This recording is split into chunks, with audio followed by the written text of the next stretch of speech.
Former Division I collegiate wrestler Scott was failing Wilkinson high school में एक 42-year-old bored और disillusioned biology teacher हैं।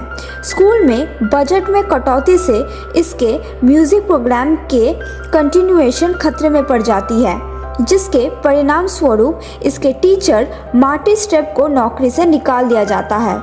अपने colleague और स्टूडेंट दोनों के लिए चिंतित स्कॉट म्यूज़िक प्रोग्राम को जारी रखने के लिए नेसेसरी $48,000 जुटाने की कोशिश करता है। वो एक एडल्ट सिटीजनशिप क्लास के लिए नाइट टीचर के रूप में भी काम करता है, जहां स्टूडेंट निको बाहर से ट्यूशन पढ़ाने का रिक्वेस्ट करता है। जब स्कॉट निको के अपार्टमेंट में पहुंचता है तो उसे पता चलता है कि निको एक फॉर्मर MMA फाइटर है। निको के अपार्टमेंट में UFC देखते समय स्कॉट को पता चलता है कि एक मुकाबला हारने वाले को $10,000 मिलते हैं। निको और मार्टी के मदद से स्कॉट छोटे छोटे अनसैंक्शन्ड मुकाबलों से शुरुआत करता है, जिसमें हारने वाले को केवल $750 मिलते हैं।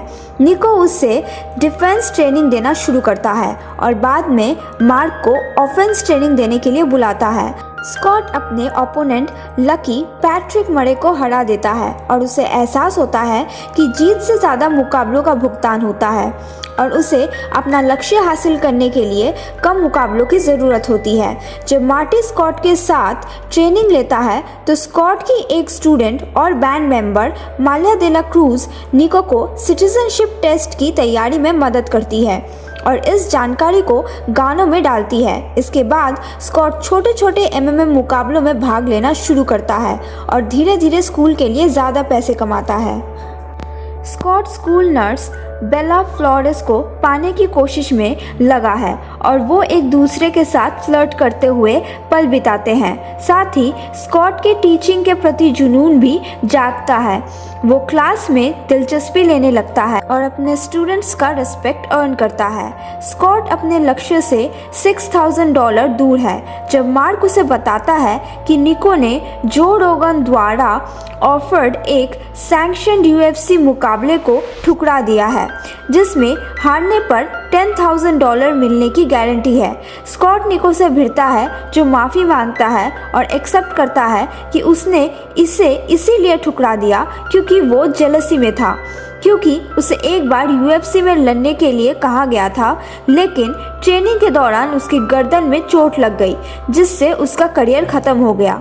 स्कॉट और निको ऑफर एक्सेप्ट करते हैं और वो मुकाबले के लिए MGM ग्रैंड लास वेगस जाते हैं। जिस रात वो पहुंचते हैं, बेला स्कॉट को फ़ोन करके बताती है कि स्कूल के वाइस प्रेसिडेंट रॉबर्ट एल्किंस को स्कूल से एम्बेजिंग करने के आरोप में गिरफ्तार कर लिया गया है, जिसमें स्कॉट के जीते हुए सारे पैसे भी शामिल हैं। स्कॉट के सारे कोशिश नाकाम होंगे जब तक कि वो मुकाबला और $50,000 नहीं जीत लेता। स्कॉट की प्रसिद्धि का प्रचार बढ़ गया है और स्कूल का बैंड स्टैंड में आकर नील डायमंड का उनका थीम सॉन्ग हॉली हॉली बजाता है, जिसका श्रेय बेला को जाता है, जो रोगन से संपर्क करती है। मुकाबले के दौरान मार्टी हारने वाले स्कॉट को याद दिलाता है कि भले ही वो ना जीते, उसने स्टूडेंट को प्रेरित किया है, जो टीचर्स के रूप में उनका रियल पर्पस है। स्कॉट के पास अपने खतरनाक ओपोनेंट केन डिट्रिच का कोई जवाब नहीं है, जो इस बात से नाराज है कि उसके मेन ओपोनेंट ने रद्द कर दिया है और वो एक ऐसे व्यक्ति के साथ फंस गया है जो UFC में लड़ने के काबिल नहीं है।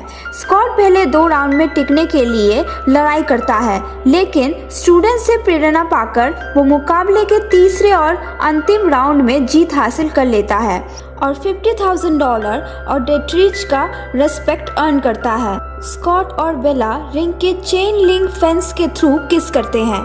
क्लोजिंग सीन में म्यूजिक प्रोग्राम को बचा लिया जाता है और स्कॉट के डोनेशन के कारण स्कूल नॉर्मल बजट पर चल रहा है और निको के साथ स्कॉट के सिटीजनशिप क्लास के सभी स्टूडेंट अमेरिका सिटीजनशिप सेरेमनी में भाग लेते हैं, जहां निको को अमेरिका सिटीजनशिप के रूप में शपथ दिलाई जाती है।